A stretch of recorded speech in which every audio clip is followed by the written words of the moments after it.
Hola, ¿cómo están? Mi nombre es Paola Nava, soy periodista, actualmente vivo en Santiago, ya llevo 3 años viviendo acá. Me he desarrollado trabajando en diferentes áreas de la cultura. Hoy voy a estar hablando con Ana Navas, que es artista visual también. Se ha dedicado a trabajar durante los últimos años con proyectos en Latinoamérica y en Europa. Eh, Actualmente se encuentra acá porque estaba planeando una exhibición en Sagrada Mercancía y bueno, hoy nos encontramos aquí para conversar un poco sobre su trayecto y sobre sus intereses como artista. Eh, Le quiero agradecer a Ileana que nos invitó y que nos hizo esta tarea, hacer esta tarea tan linda eh, para tráfico. Entonces, nada, hoy vamos a conversar, a hablar un poco. Les quería comentar que durante nuestra conversación, si quieren como entender un poco como las obras y las exhibiciones que vamos a estar hablando, se pueden meter a la página de Ana, que es www.ana-navas.net. Y ahí pueden ver todas las, todas las obras y las exhibiciones que vamos a estar hablando. Hola, hola a todos, hola a los oyentes de tráfico y muchas gracias Liliana por la invitación y a Paola especialmente por organizar esta conversación y tomarse conmigo el trabajo de revisar un poquito mi obra. Sí, muy bien, Ana, yo feliz. Eh, Quisiera que comenzáramos y que me contaras un poco sobre tus distintas nacionalidades, sobre cómo ha sido para ti la experiencia de pertenecer a distintas culturas, que me contaras un poco como las expresiones orales, hasta la comida, hasta como todo lo que creas conveniente para hablar de las distintas, de un campo multicultural, para que me lo cuentes un poco y empecemos así nuestra entrevista. Muy bien. Sí, como, bueno, siento que también abordar ese campo como de las diferentes culturas tiene mucho sentido porque efectivamente mis últimos años han sido como una práctica muy itinerante. He tenido la suerte y el privilegio de poder desarrollar mi trabajo en distintos lugares, pero por el otro lado también siento que eso a veces suena como un poquito más glamoroso de lo que termina siendo en la realidad, ¿no? Como hay una parte que es al final bastante pragmática, que es como valerse de este mecanismo de las residencias de artistas para poder tener tiempo para el proceso propio y para desarrollar una práctica que quizás no esté tan presionada, por ejemplo, por intereses comerciales. Y sí, ha sido como una estrategia que a mí me ha funcionado para trabajar. Y ha sido muy bonito también por los nexos que se crean como en cada lugar. Al final ahorita, como les estaba comentando Paola, voy a hacer pronto una exposición acá en Chile en Sagrada Mercancía y este ha sido un contacto que pasó por mi amiga Sofía de Grenada, que la conocía en una residencia pasada en Flora, en Bogotá. Entonces muchas veces también a partir de esos lugares se crean lazos, pero también es cierto que dependiendo como de la estancia que haya en cada lugar,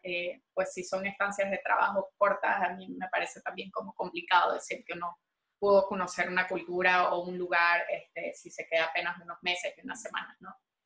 Y de allí como pues mi otra esencia más collage es que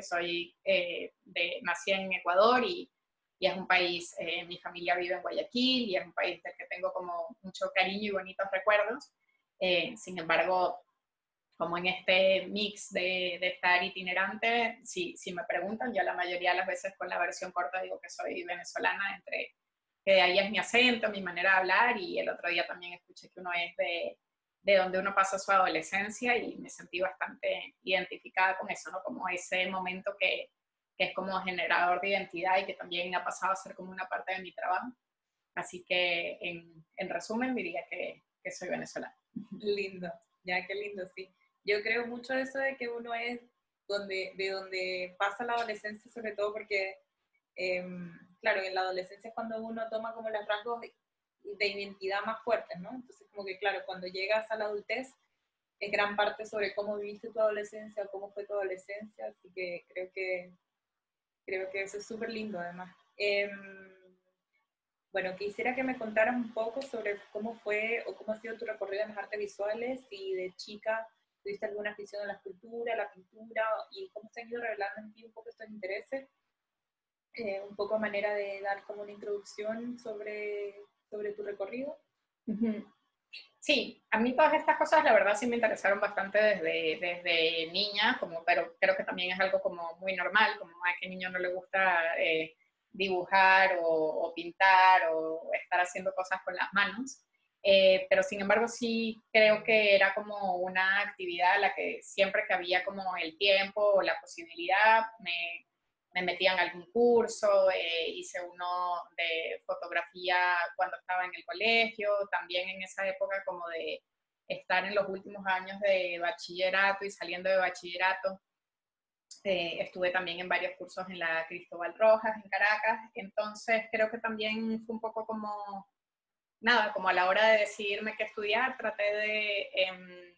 de mirar un poco como no tanto que me interesaba en el momento, sino que había sido como un interés constante, pensando que si había sido así hasta el momento, ojalá así fuera de por vida, y bueno, hasta ahora he tenido suerte, siento que me decidí por eso, por esa razón, y es algo que sigo disfrutando mucho. Qué bonito, porque, bueno, no sé, siempre pienso que a veces siempre uno se puede tardar mucho tiempo en saber qué es lo que va a hacer en la vida, como que pasa mucho que también a veces decides estudiar cosas y terminas haciendo otras, qué sé yo. Pero es bonito siempre saber bueno, que siempre hubo como una afición, y yo creo que igual en los procesos artísticos siempre viene como de una carga que viene de antes de tomar la decisión de hacer como de alguna forma u otra, es como creo que es un recorrido muy de que pasa por la adolescencia y la niñez.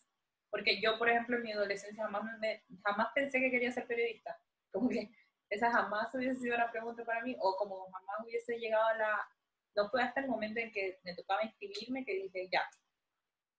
o sea, como, esto será, vamos a ver. Y creo que fue una buena decisión en mi caso, pero creo que, claro, que no venía cargada como de un recorrido histórico para mí al menos. Como, bueno, a ver qué sale. Bueno, quería un poco que nos adentráramos ahora a tu obra, a tu proceso creativo. Entiendo que has trabajado mucho sobre el fenómeno de traducción y asimilación. Creo que en una entrevista que precisamente Ileana te hizo para Tráfico Visual lo comentas. También creo que se hace presente como mucho los conceptos de original y copia. Creo que estos términos todos aparecen como con cierto humor, pero también esconden como ciertas preguntas en torno a lo que entendemos como original o como copia o reproducción. En fin, quisiera como que un poco que abordáramos sobre estas preguntas porque yo también como que, claro, viendo un poco como la historia como de la reproducción o como la reproducción en sí, me parece que también he visto como como que las reproducciones que se han hecho, por ejemplo, de los cuadros más importantes, como de las obras de arte más importantes, como, no sé si hablarlos como en temas históricos de arte, pero claro, creo que estas cuando pasan a ser como en otros formatos, también toman como ciertas cualidades que le pertenecen al espacio, al lugar en donde están siendo reproducidas, o bajo el formato en el que están siendo reproducidas, y como todas estas cosas me llaman mucho la atención, entonces creo que nada, que en definitiva pasan a ser como una copia transformada, mutada, pero al mismo tiempo una cosa original, de alguna manera, como, no sé, nada, como que habláramos un poco sobre esto, si te parece bien, y que me contaras un poco cómo van apareciendo como estos términos en tu obra y cómo los podemos ir viendo, cómo los podemos ir echando un poco, si se puede decir así. Uh-huh. Sí, yo creo que ahí mencionaste como muchas cosas que para mí son como claves en mi proceso. Yo siempre digo como que como una manera de resumir lo que a mí me interesa como el árbol genealógico de los objetos, ¿no? Y cuáles pueden ser como las vidas pasadas o las vidas futuras, a veces hasta ficcionales de un objeto, pensando un poco que los objetos y las formas pasan por diferentes contextos y que en cada contexto eso puede tener como un diferente uso, ¿no? Por ejemplo, pensar, no sé, que puede haber artefactos etnográficos, las máscaras africanas que influenciaron muchísimo el cubismo, o como incluso como el arte moderno se valía también, se inspiró mucho en ese arte primitivo, ¿no?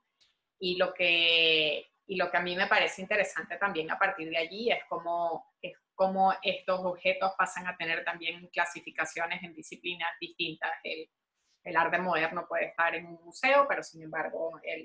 el arte que inspiró ese arte cabe dentro de otra categoría. O pensando como en las vidas futuras de las cosas también, si pensamos en algo, en un objeto que hoy en día alguien lo describa que tiene como una estética minimalista,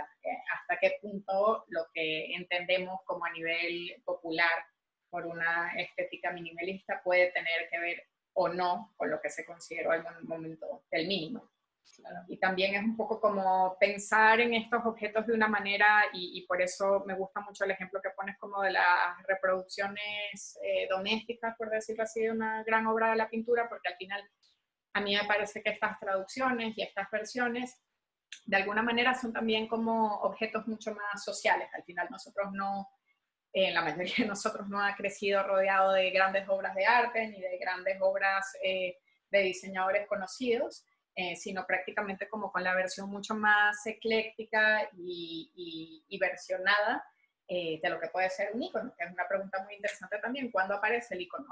¿Es un objeto que tiene como sus características intrínsecas o es un objeto que realmente se ve ratificado como tal a partir de esta dispersión que sucede bajo objetos parecidos a él, pero no iguales? Y esas son como las preguntas que me interesan en mi obra, también efectivamente pensándolo un poco como momentos creativos, algo por ejemplo que me viene ahorita a la mente, sobre todo cuando mencionabas la entrevista con Iliana, que esa fue una entrevista que hicimos para una exposición que hubo en Abra Caracas, que se llamó Un cocodrilo falso puede hacerte llorar lágrimas reales. Y me acuerdo que mucho de eso pasó gracias a diferentes objetos que vi en un museo de la falsificación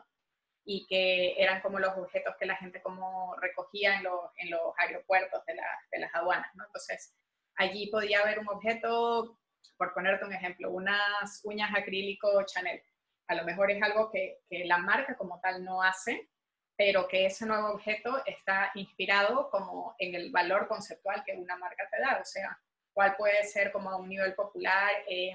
los sinónimos o el objeto que puede personificar elegancia, por decir algo. Entonces ahí no es realmente que estés copiando un objeto original como tal, sino prácticamente el concepto o la cosa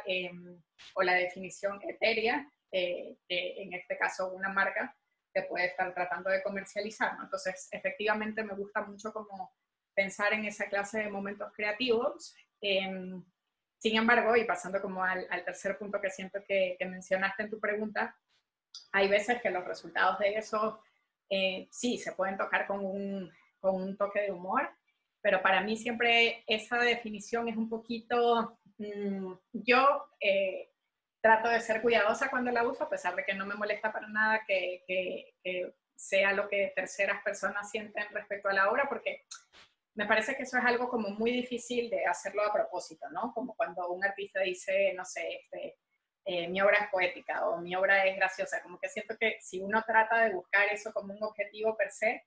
para mí es un poquito... Lo anula un poco. Sí, o como es algo como que, como difícil, ese puede ser quizás un resultado, pero no sé hasta qué punto se puede buscar algo así, al menos para mí, haciendo que esa búsqueda sea una búsqueda genuina. Entonces me parece que sí es como, yo he pensado mucho también que sí es como un efecto que tiene la obra. Yo no sé hasta qué punto eso venga de mi trabajo, quizás es un poco porque también cuando uno se ríe de algo, eso implica que la otra persona pasa a ser tu cómplice, que la otra persona lo entendió, que la otra persona se identificó. Porque nada más aburrido que explicar un chiste, ¿no? Entonces a veces siento que quizás viene por allí, que al basarse mi obra también en el cotidiano y quizás también en ciertas referencias que compartimos como generación, por eso te decía que estos objetos me parecen mucho más sociales porque son las cosas con las que crecemos, quizás desde esa identificación es que va a venir la sonrisa en lugar de sentir que ese fuera como la temática o el objetivo del proceso. Qué lindo, porque, bueno, yo creo que como que toca un punto muy cierto que como explicar un chiste es como para qué, y creo que a mí en realidad lo que me terminaba pasando era que había algo de complicidad más bien, era como ese humor venía cargado de un poco como, claro, como yo entiendo lo que me está diciendo y ella me está entendiendo a mí de alguna manera y por eso lo estoy viendo, ¿no? Y creo que por eso me daba risa, como un poco como creo que pasaba más por ese lugar de complicidad, sin duda alguna, que por ser como una narrativa chistosa, ¿no? ¿Me entiendes? Sino como hay algo de identificación que de verdad cuando ves en alguien o cuando ves en el trabajo de alguien, es muy bonito. Yo creo que encuentro que son específicos los momentos en los que uno tiene como esos lugares de encuentro sobre todo, pero creo que sin duda iba mucho, estaba muy cargado de una complicidad, ¿no? Como bueno, igual aquí vamos a ir haciendo como unas preguntas donde vamos a ir haciendo visible un poco más eso.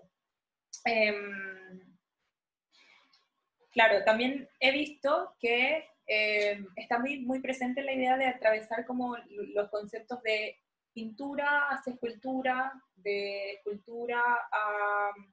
video, de video a escultura, o de, ¿sabes? Como que creo que todas estas ideas están como un poco alimentándose entre sí. Quizá, no sé si es como para hacerla visible desde otros lugares o como como para darle como cierta apertura a los conceptos tradicionales de lo que ellas mismas significan. Pero nada, como que quisiera que me comentaras un poco como si existe en definitiva como una intención de atravesarlas, un poco sin permiso, sino más bien como de frente y un poco mostrando como los diferentes lugares desde donde las vemos.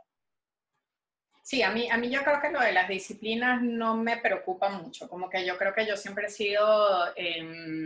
yo estudié pintura y gráfica y creo que una sola vez en mi vida pude terminar una litografía, me pareció un proceso como muy largo y sí, estoy de acuerdo que es un poco como atravesarlas, pero también pienso que es algo como que en el arte contemporáneo es una libertad que nos podemos dar, como que siento que también uno empieza a pensar más en los medios desde el punto de vista de cuál puede ser como la mejor estrategia a nivel matérico para una idea, ¿no? En lugar de, o sea, preocuparse más como por lo que la pieza requiere, que de entrada cuál va a ser el medio en el que uno quiere desarrollar esa idea, ¿no? Como siento también como que esas temporalidades para pensar las cosas ya no tienen que pasar como bajo el freno de esa decisión por una disciplina como tal. Lo que sí creo que me interesa mucho y está un poco ligado con las disciplinas, porque con esto no quiero decir como de celebrar la ignorancia o de minimizar la técnica, como para mí ese proceso como de lo manual sí es muy importante para mí como en mi obra, ¿no? Pero yo creo que eso se puede ver reflejado en muy diferentes disciplinas. Puede ser una pintura, escultura, no me interesa necesariamente como que el objeto sea un objeto estético, pero sí me interesa mucho que haya como un calor y como un nivel manual que te diga que en base a esa también inversión de tiempo y de traslado prácticamente de esa experiencia corporal, que eso sea como lo que le da un valor o eso sea lo que hace que uno se pueda concentrar en la pieza, más que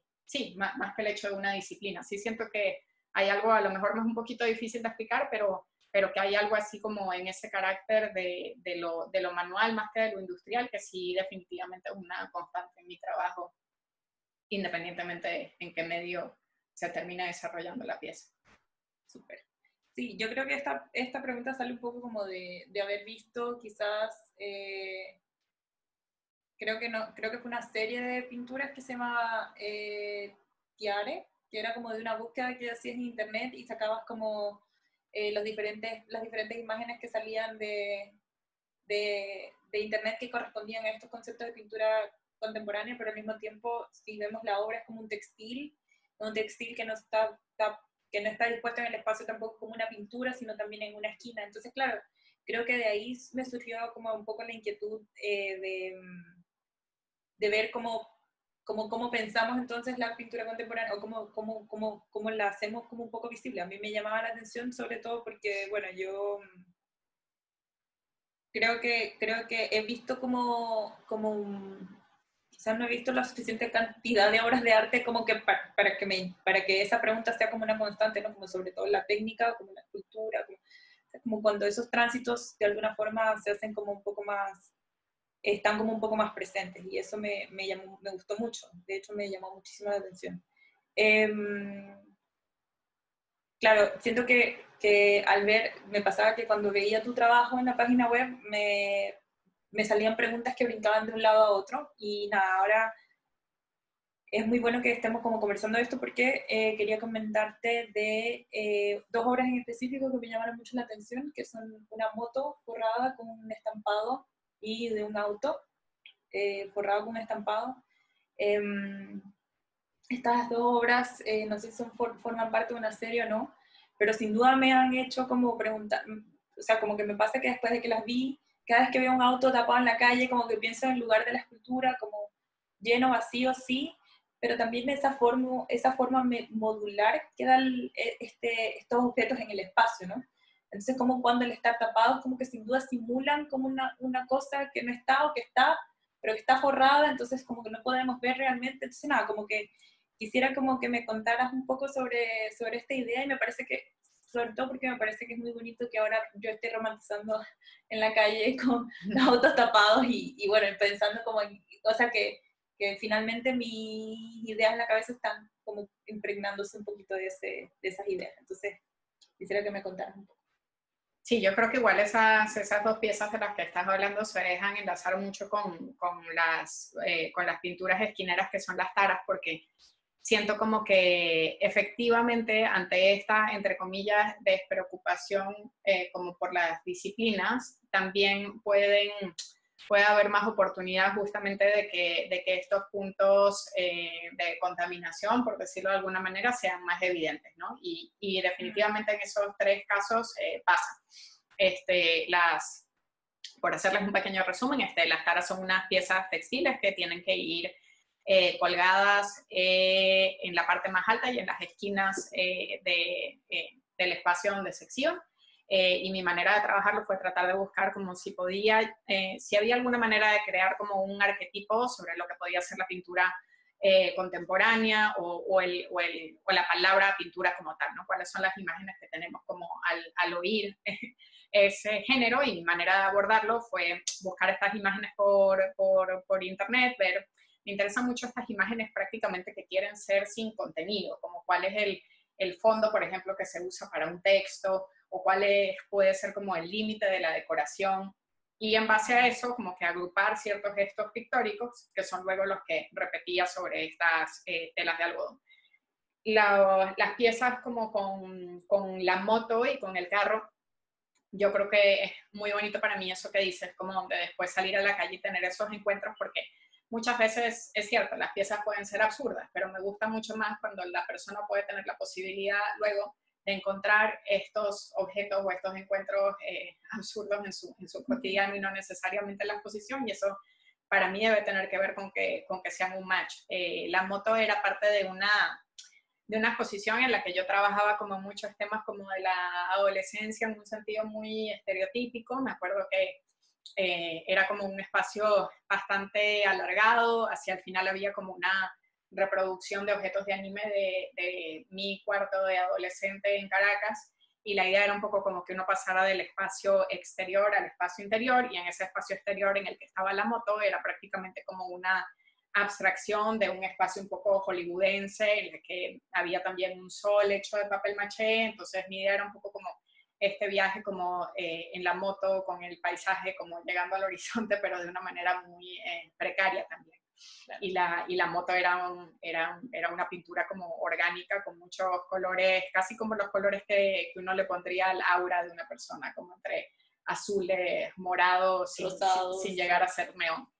Y el carro era un poco como, fue un forro para automóvil que pinté como en un espacio que era el espacio central de una exposición, y luego esa galería se empezaba como a dividir. Desde ese espacio salían como todos los otros, eran más o menos, no sé, unos 6 espacios diferentes, pero este central era por el que llegabas, y por eso quería que esa pieza fuera como una introducción a las cosas que pasaban en la exposición. Entonces, en ese caso en particular eran lo que pinté sobre el forro eran diferentes objetos etnográficos, un poco exagerando esa cadena de la que te estaba hablando antes, ¿no? Como decir, estos objetos pueden haber influenciado el arte moderno puede haber influenciado el diseño, y el diseño de por sí, pues como el diseño industrial, uno de los mejores ejemplos en los que se puede observar su desarrollo son en las líneas de los diseños automotrices, ¿no? Entonces era un poco como exagerar esa cadena de reflexiones y mostrar como en un mismo objeto el principio y el final de esa ruta, pero efectivamente allí hay algo, se me ocurre, por ejemplo, también últimamente he estado trabajando como en un proyecto de hacer disfraces para objetos, y uno de los disfraces son disfraces para tablas de planchar. Entonces ahí sí me ha sucedido, por ejemplo, que estoy como pintando la tela, pero a su vez esa es como luego la tela que estoy planchando sobre la misma tabla que después va a ser cubierta. Y en esos momentos que se sienten así como un poco medio tautológicos, sí me he dado cuenta efectivamente un poco de lo que tú comentas, que aunque no es como un espacio en el que a mí me interesa tanto estar allí de partida sobre las relaciones entre las disciplinas, sí me terminé dando cuenta que muchas veces como cuando suceden estas esculturas parten de un material bidimensional como la tela, y como muchas veces cuando es una bidimensionalidad como la de las taras, hay algo que me quiere hacer como darle la vuelta, entonces de qué manera va colgado o de cómo hacer que de todas maneras eso tenga cierta profundidad, y pues sí que sí, como eso ha pasado de una manera muy procesual, pero a lo mejor efectivamente hay algo allí entre querer como crear una tensión o poner en interrogación lo que el medio como tal debería ser. Sí, creo que para mí es como, ha sido como súper, o sea, o fue como quizás la primera constante y la que más te he mantenido desde que estuve viendo tu trabajo, como si verdaderamente eso lo vi ahí mm, como una preocupación que quizás de manera consciente, inconsciente no, pero sin duda que estaba ahí como haciéndose sentir como presencia de repente, ¿no? Eh, a ver, quisiera que, bueno, pasáramos como a otra pregunta, que es precisamente cómo empiezas tus proyectos, cómo toman forma y cómo se apoderan de los espacios. En el caso de la exhibición que hiciste en Kunsthalle Baden-Baden, donde la sala consistía en 45 metros cúbicos, te tomaste las paredes, te tomaste el techo, tomaste todo, y básicamente hacer como un recorrido atrás de la exhibición, o sea, hacer un recorrido atrás de la sala era como recorrer un cuadro completamente, o estar como dentro de un cuadro, o como estar dentro de un espacio donde todas estas donde no veías una pieza por pieza, sino que todas en conjunto formaban una armonía o una cosa que bien podía separar por lugares o por partes para señalar referencias, también eran un todo. Nada, quisiera que conversáramos un poco sobre esta obra, porque siempre me pasa que, justamente, qué bueno que lo comentabas, porque me pasa que donde siento que termina una cosa, empieza otra inmediatamente, ¿no? Entonces como que creo que esos lugares como un poco se vuelven infinitos, y creo que eso me gusta muchísimo. Entonces, nada, si me pudieses como contar un poco sobre lo que ha sido este recorrido, cómo piensas precisamente los proyectos y cómo ha sido para ti. Sí, yo creo que como las exposiciones siempre es algo, bueno, por lo menos a mí que me pone muy nerviosa, pero también siento que he tratado, me ha ayudado mucho como no pensarlo en el punto final de las cosas, ¿no? Como que para mí una exposición es un momento también en el que puedo utilizar mis piezas de una manera modular, justamente también tratando de ser como consecuente con ese interés de cómo migran los objetos, permitirme también esa misma migración dentro de mi obra, y como lo que nació como una serie originalmente luego puede seccionarse, o lo que en una exposición fue un display para otras la pieza como tal, o al revés. Y yo creo que esas son unas libertades que me permití mucho en esta exposición que se llamó Cortarse el pelo según la luna, que fue en Baden-Baden. No, yo no hago piezas in situ, en el sentido de que no necesariamente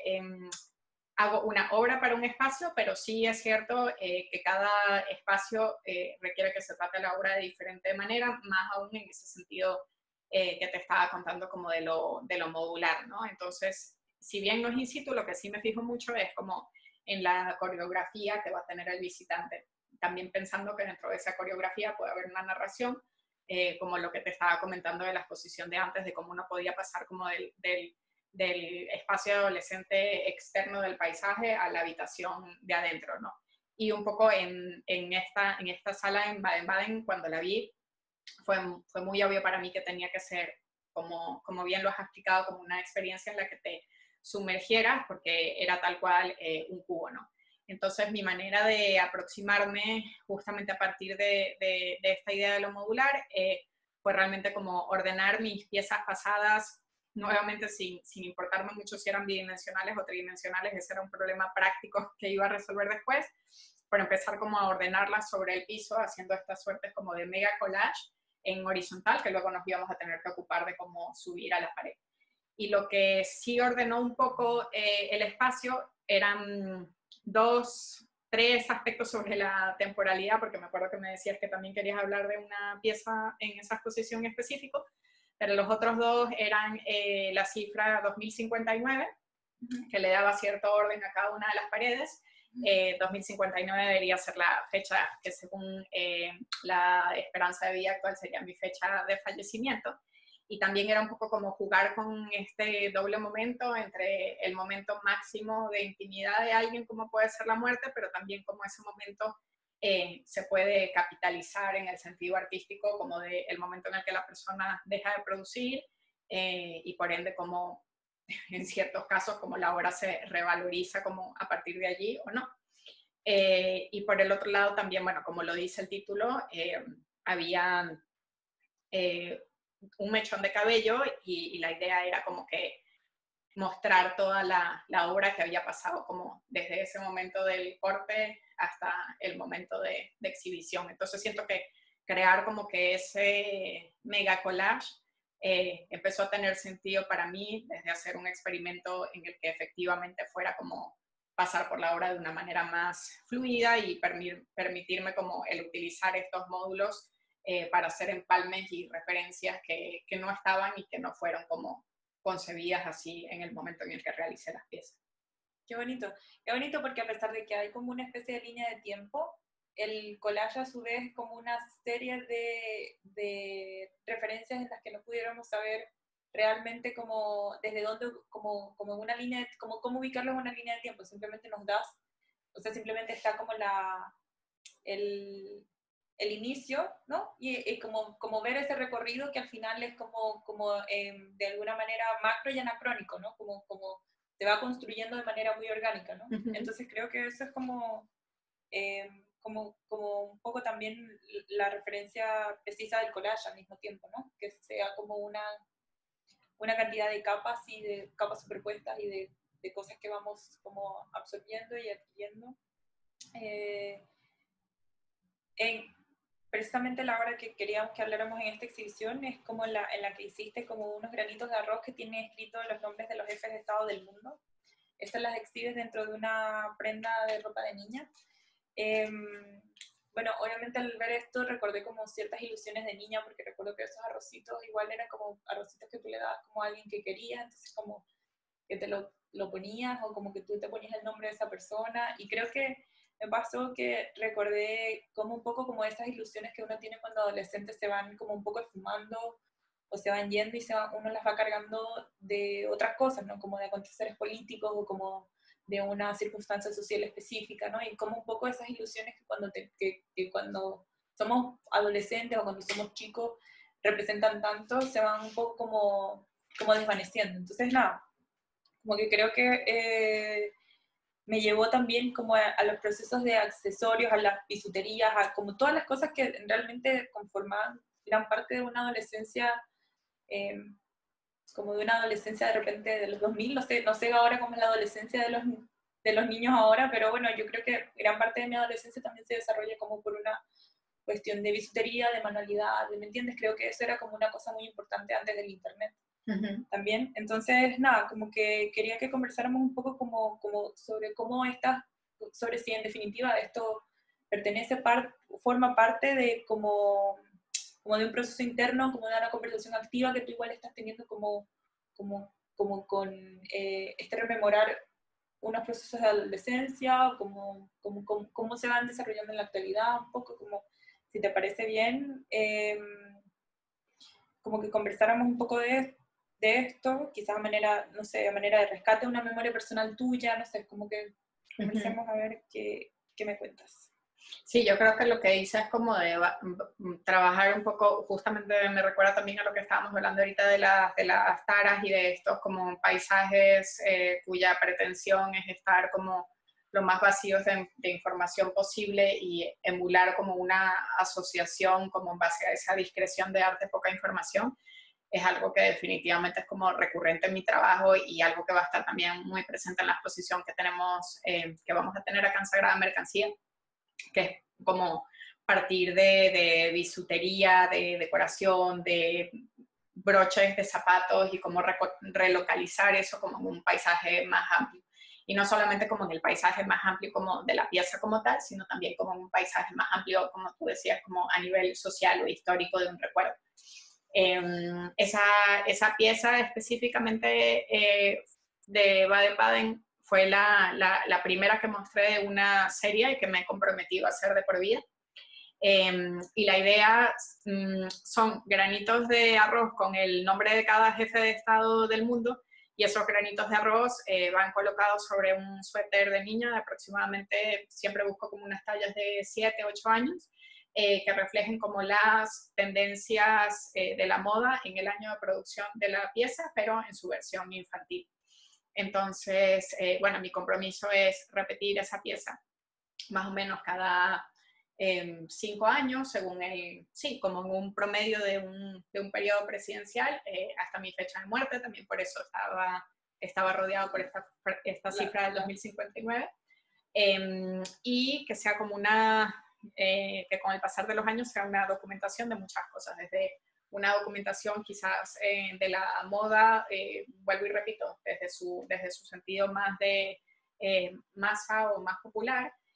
pero por otro lado también pensar como estos nombres nos pueden dar muchísima más información que la que pensamos originalmente. O sea, me parecía importante utilizar los nombres y no los apellidos, porque podemos tener quizás una idea sobre el género, como cierta esperanza de ver si el género de esos mandatarias puede ir cambiando, pero también cuáles son los nombres que cambian, cuáles son los nombres que no cambian a pesar de los años. Y sí, como por eso te decía que me gustaba como mucho esta idea de como en este contenedor de lo pequeño y de lo sutil puede haber mucha más información en macro. Sin duda. Claro, creo que eso es como algo que también se ve bastante en la exhibición, como también como este juego con la fecha de tu muerte, como esta serie que sin duda la vas a reproducir hasta la fecha de tu muerte. Creo que igual eso como que va haciendo como ciertas alusiones a una conversación que como que igual está en proceso, ¿no? Como que un proyecto, un desarrollo o sea, una obra que sigue en continuidad, ¿no? Que tiende a conversarse en el futuro y que, bueno, que en el trayecto iremos viendo como los desenlaces que esta misma va a ir trayendo. Me gustaría que conversáramos sobre los títulos de las exhibiciones. Creo que hay como una relación muy importante o como muy bonita en el lenguaje.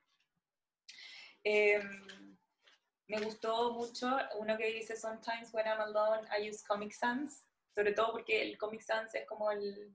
uno de los estereotipos de tipografía más kitsch, o que pasa más por lo feo, pero que bueno, que sin duda en algún momento tuvo como mucha popularidad el Comic Sans. Y hay otro que se llama "I don't care if this has been standing here for centuries, it's ruining my Zen garden". Me pasa que me parece que estos títulos forman parte de un diálogo abierto, un diálogo que tú estás teniendo también con el mundo y que me llevan a mí a relacionarme con ellos desde un lugar que de repente no reconozco de manera directa, pero que son conversaciones que yo puedo estar diciendo, son diálogos que yo puedo estar muy bien también teniendo, ¿no? Me pasa que hay mucho de reconocimiento y creo que aquí volvemos como un poco al inicio de la entrevista, que claro que quizás pasan por un periodo tan cotidiano o por ciertas por ciertas fórmulas tan cotidianas que uno dice, claro, quizás yo nunca he dicho esto, pero lo escuché en alguna película de repente, o lo vi de repente en un comercial, o como cuál es mi relación con esto, porque esto se me hace tan familiar. Creo que eso me pasa y me parece que es muy bonito. Y nada, creo que en definitiva estos títulos producen ciertos efectos de cercanía y distancia porque no sé específicamente qué puertas están abriendo, y cercanía porque a pesar de todo siento que me lleva a un lugar o sensación que he visitado anteriormente. Entonces, solamente que ahora es como transformada, cambiada, como estos productos de extrañeza o de lugares intermedios. Entonces, nada, como que quisieras que me contaras un poco sobre como esta relación de títulos y obras y, claro, como, si te parece bien, habláramos de eso. Yo igual siento que con esos dos títulos te voy a decepcionar porque el uno lo vi en una camiseta, ¿Ya? el de Comic Sans, y el otro dice, a veces cuando estoy sola escribo en Comic Sans, y el otro lo vi en un empaque de jugo que traía así como cuando no sé, cuando un cereal tiene algo para que los niños jueguen atrás, y decía esa frase, no me importa si esto ha estado aquí por siglos, está arruinando mi jardín zen. Pero lo que sí tienen de particular es que a veces esa es mi manera de escoger los títulos, a veces son cosas que leo, muchas veces son también circunstancias cotidianas. Hay otro, por ejemplo, que se llama Me atreví a devolverlos porque no estaban al dente. Entonces también son cosas un poco como... a mí se me hace más fácil tener quizás como ya un banco de opciones, pero también a la hora de elegir qué situaciones o qué frases pueden entrar a ese banco, siempre son cosas que me llaman la atención porque resumen mi proceso, ¿no? Entonces, en el caso, por ejemplo, a veces cuando estoy sola uso Comic Sans, tiene que ver con mi trabajo pensado como desde las asociaciones tan potentes de elegancia, de kitsch, de infantilismo, que te puede dar un abecedario, que al final es algo formado con líneas, círculos y semicírculos. Entonces, claro, eso es obviamente decirlo de una manera muy simplificada, pero yo creo que la tipografía como tal es uno de los ejemplos como contundentes de cómo una forma es capaz de que tengamos un consenso de emoción alrededor de ella, ¿no? Sí, sí, claro. Por el otro lado también un poco como el de no me importa si esto ha estado aquí por siglos, está arruinando mi jardín zen, pues tiene que ver también como con toda esta negociación del monumento, del lugar histórico, pero también de esta apropiación, que es algo como que a mí me parece también muy difícil de manejar, como la diferencia entre apropiarse de algo y apreciar algo, más todavía cuando son como en estas versiones lavadas de otras culturas o de ideologías o de imaginarios que uno tiene sobre otros lugares, o por ejemplo en el de la pasta, también como estos momentos que reflejan como,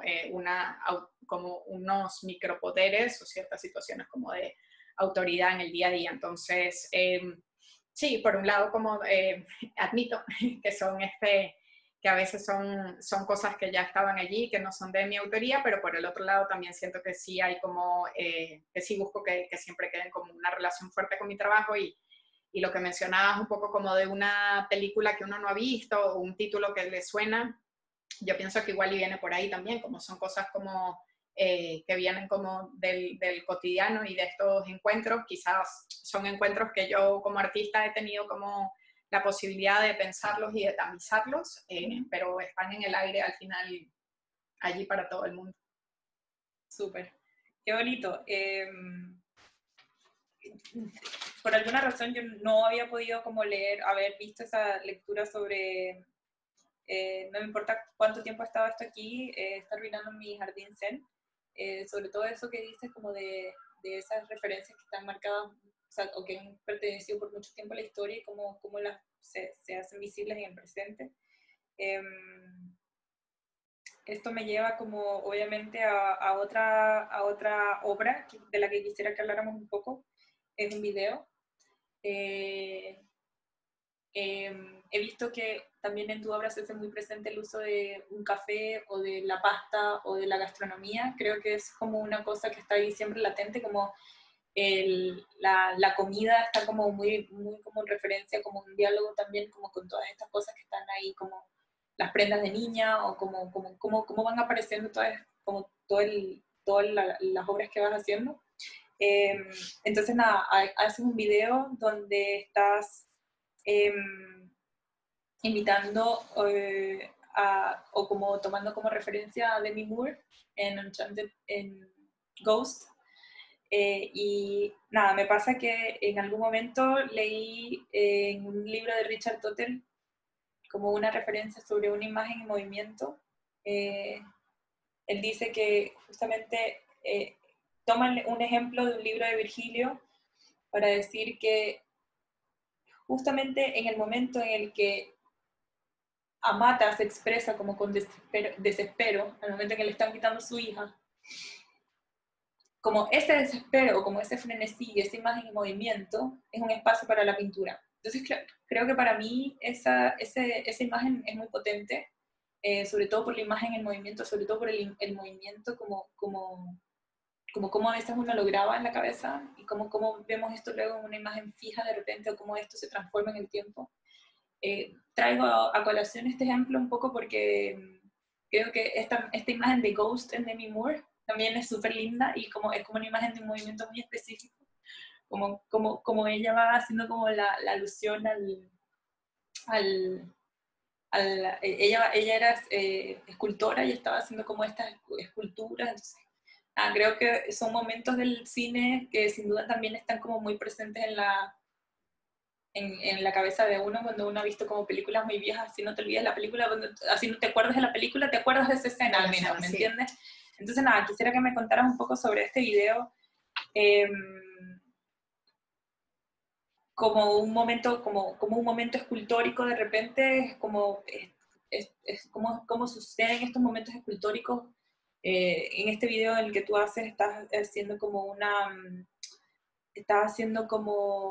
una masa de fideos desde una silla infantil, mientras va reproduciendo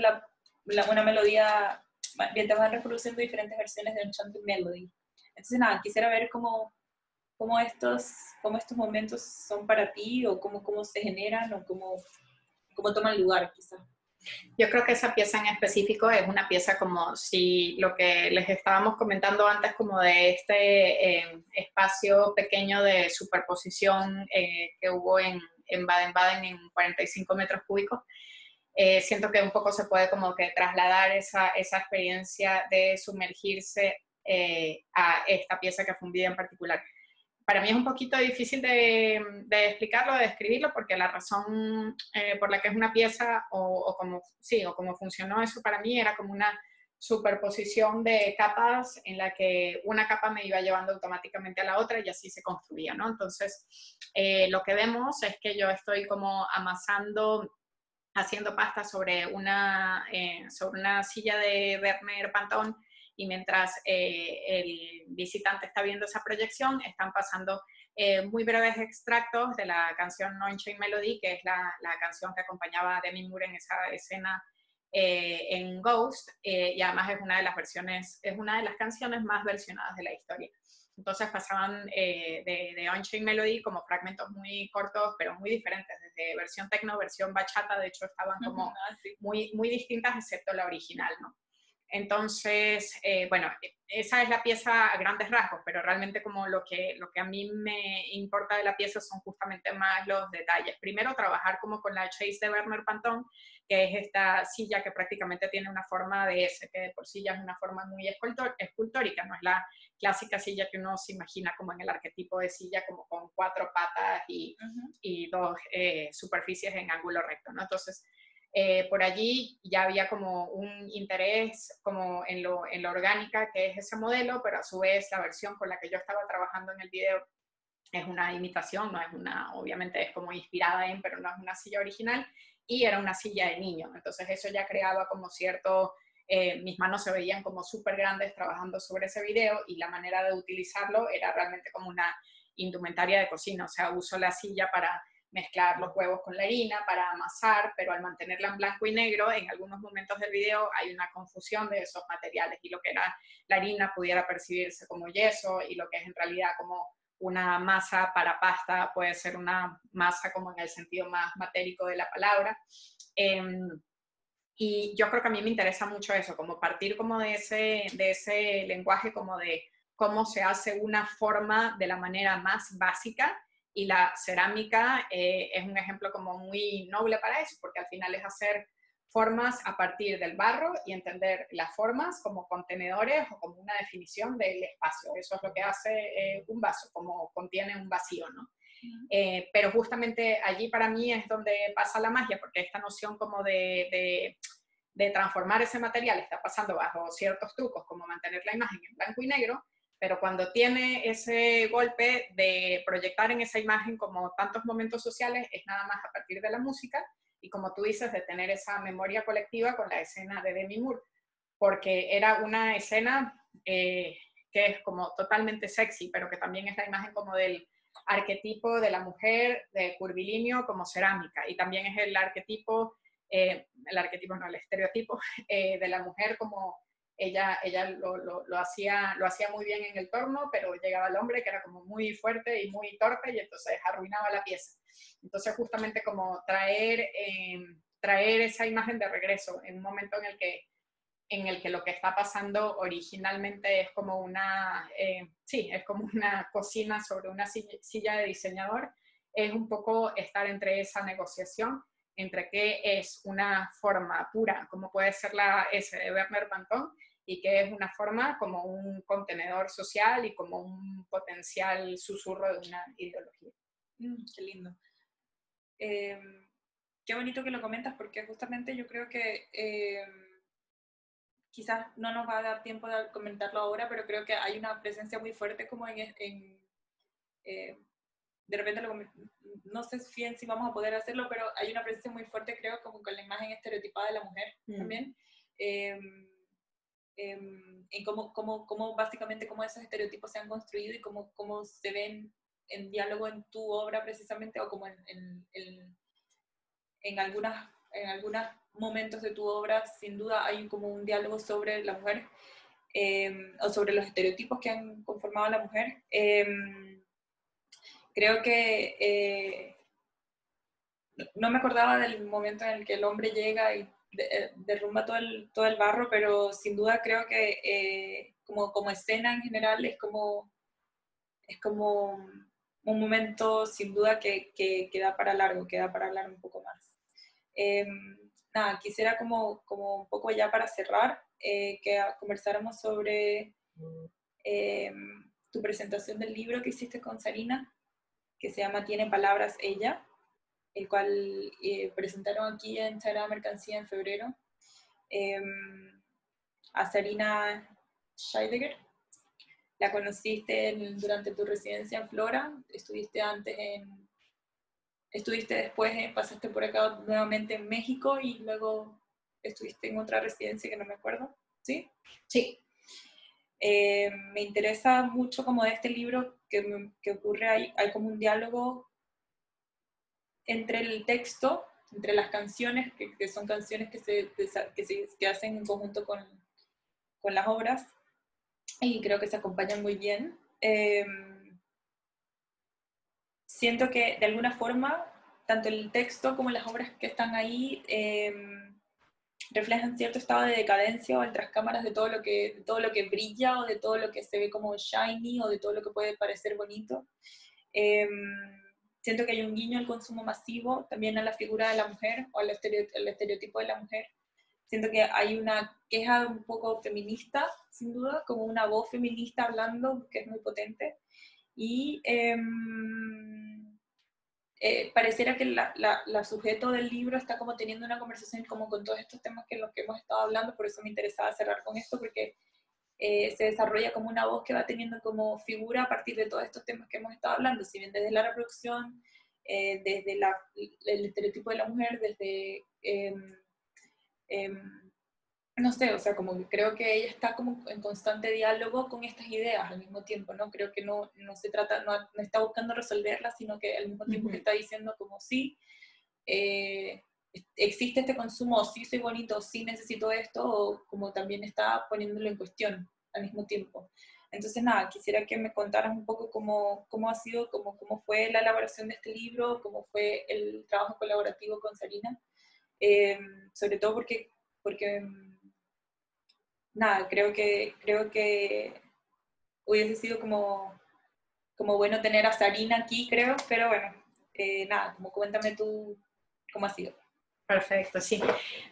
Bueno, creo que el proceso como tal lo resumiste muy bien. Conocí a Sarina Scheidegger en la residencia en Bogotá, en Colombia, en Flora.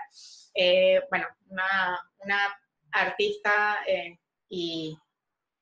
escritora de canciones increíble. Y bueno, fui invitada a este proyecto de SPAC, que es un espacio de arte contemporáneo en México, para ser parte de una serie que ellos están sacando que se llama Libros Proyectos, se las recomiendo mucho, en el que invitan a artistas a sacar estas publicaciones y en las que tenemos como la posibilidad de invitar a una persona con la que queramos colaborar. Entonces, nosotros teníamos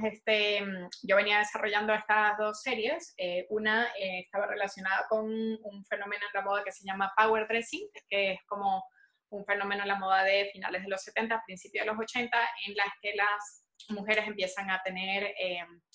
empiezan a poder ocupar puestos de altas jerarquías en las empresas, pero empieza a ocurrir toda esta negociación alrededor del vestir. Y es una negociación interesante porque, por un lado, es realmente como adaptarse a la moda masculina en el sentido de que ese tipo de trajes y de moda era la que podía personificar el concepto de autoridad, pero por el otro lado, cómo podía ser una negociación para apropiarse de esta moda sin que pareciera un disfraz. Y en esa obra, bueno, tuve mucho diálogo con las residentes de Flora al respecto, en especial también con Sarina, y por el otro lado empezaba la serie que les comenté antes sobre los disfraces para objetos, aunque la serie no estaba completa para el momento en el que salió la publicación. Entonces hemos hecho como un collage entre las imágenes del power dressing y los disfraces para objetos que estaban recién salidos del horno. Y lo que me parece muy hermoso de esta propuesta del SPAC es que uno puede tener la posibilidad de colaborar con alguien que pueda escribir sobre tu trabajo de una manera diferente. Y a mí, obviamente, me gusta mucho saber la opinión de un curador o de un historiador que quiera escribir sobre la obra, pero sí que es como otro tipo de encuentro o de sinergia cuando pueden venir como las dos personas desde el lenguaje como artista plástico, desde la creatividad, ¿no? Sabía que Sarina iba a ser como un match perfecto, trabaja mucho en colectivo, hace performance, trabaja mucho temas feministas, también desde un lugar antidocumentación muchas veces. No sé si lo puedo decir de una manera tan radical, pero efectivamente hay poca documentación sobre su trabajo performático y es una decisión consciente. Y por el otro lado, bueno, cuando ella me ofreció que su acercamiento iba a ser escribir letras de canciones para las piezas, me pareció una manera como muy, muy generosa, y efectivamente hay textos que sí hablan sobre estas materialidades que hemos estado discutiendo hoy, sobre ese amor hacia lo barroco, hacia lo pequeño, hacia el brillo. Pero, bueno, y esto lo digo yo como lectora, Sarina es la que sabe bien como la intención de sus textos como escritora, pero para mí como lectora te llevan como muy diferentes lugares, ¿no? Puede haber como momentos en los que se cuestione un poco este tema, como hasta qué punto uno puede tener como una postura más políticamente correcta y hasta qué punto es de verdad algo que está internalizado y normalizado y sentido. Como les comentaba, puede haber otras cosas que sean como festejar ciertos materiales o festejar las canas o festejar como los cuerpos. Hay momentos de las canciones que son como bastante poderosos y bastante fuertes en el mejor sentido. Y bueno, lo que quisimos hacer también, y en eso nos ayudó mucho Alfonso Santiago, el diseñador del SPAC, que es tratar, número uno, nosotras nos gustaría que este proyecto eventualmente siguiera, por lo que encuentran en la publicación son letras para canciones, pero quien quita que en algún momento eso también se pueda retomar, convertirse en un performance. Y número dos, lo que queríamos era pues tener un trabajo en conjunto en el que, aunque los textos vinieron después que las obras, hubiera alguna manera de compenetrarlos y que no estuvieran realmente acompañándolos, sino realmente se sintieran como más en paralelo y la solución, pienso yo, muy acertada de Santiago para eso fue concentrarse más como en detalles o en ciertos como, sí, como acercamientos o encuadres de mi obra en particular y ordenar el texto de Sarina alrededor de ellos como de una manera muy, sí, como de compenetración gráfica, más que de una separación de acá está la imagen de Ana y acá está lo que resulta en el texto. Así que, bueno, aprovecho aquí para agradecerle a Sarina, estoy contentísima con el resultado y bueno, y que lo hayamos podido presentar primero en el SPAC y ahora también acá en Sagrada en Santiago fue un gran regalo para nosotros. Sí, es un libro muy bonito y creo que sin duda se hace muy visible ese trabajo colaborativo entre todas las partes, tanto desde el diseño como desde